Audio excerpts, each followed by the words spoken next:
You said that you wanted to learn about plants, he said calmly. Do you want to get something for nothing? What do you think this is?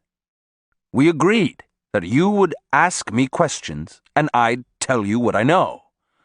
If you don't like it, there's nothing else we can say to each other. His terrible directness made me feel peeved, and begrudgingly, I conceded that he was right. Let's put it this way, then, he went on.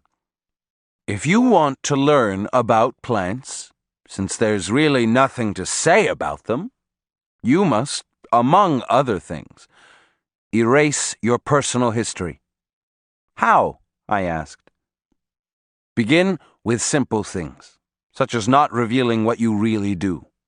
Then you must leave everyone who knows you well.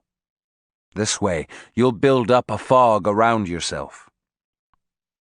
But that's absurd, I protested. Why shouldn't people know me? What's wrong with that? What's wrong is that once they know you, you're an affair take it for granted, and from that moment on, you won't be able to break the tie of their thoughts. I personally like the ultimate freedom of being unknown. No one knows me with steadfast certainty, the way people know you, for instance. But that would be lying.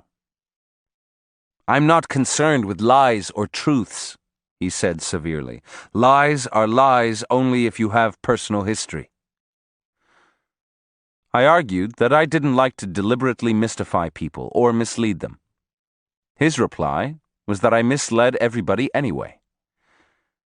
The old man had touched a sore spot in my life. I didn't pause to ask him what he meant by that or how he knew that I mystified people all the time. I simply reacted to his statement, defending myself by means of an explanation. I said that I was painfully aware that my family and friends believed I was unreliable, when in reality, I'd never told a lie in my life. You always knew how to lie, he said. The only thing that was missing was that you didn't know why to do it. Now you do. I protested. Don't you see that I'm really sick and tired of people thinking that I'm unreliable? I said. But you are unreliable, he replied with conviction. Damn it to hell, man, I am not, I exclaimed. My mood, instead of forcing him into seriousness, made him laugh hysterically. I really despised the old man for all his cockiness. Unfortunately, he was right about me. After a while, I calmed down, and he continued talking. When one doesn't have personal history, he explained, nothing that one says can be taken for a lie. Your trouble is that you have to explain everything to everybody, compulsively. And at the same time, you want to keep the freshness, the newness of what you do. Well, since you can't be excited after explaining everything you've done, you lie in order to keep on going. I was truly bewildered by the scope of our conversation. I wrote down all the details of our exchange in the best way I could, concentrating on what he was saying, rather than pausing to deliberate on my prejudices or on his meanings.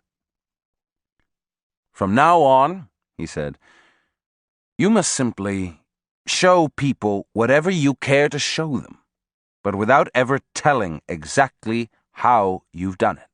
I can't keep secrets, I exclaimed. What you're saying is useless to me. Then change, he said cuttingly, and with a fierce glint in his eyes. He looked like a strange, wild animal, and yet he was so coherent in his thoughts and so verbal. My annoyance gave way to a state of irritating confusion. You see, he went on, we only have two alternatives. We either take everything for sure and real, or we don't.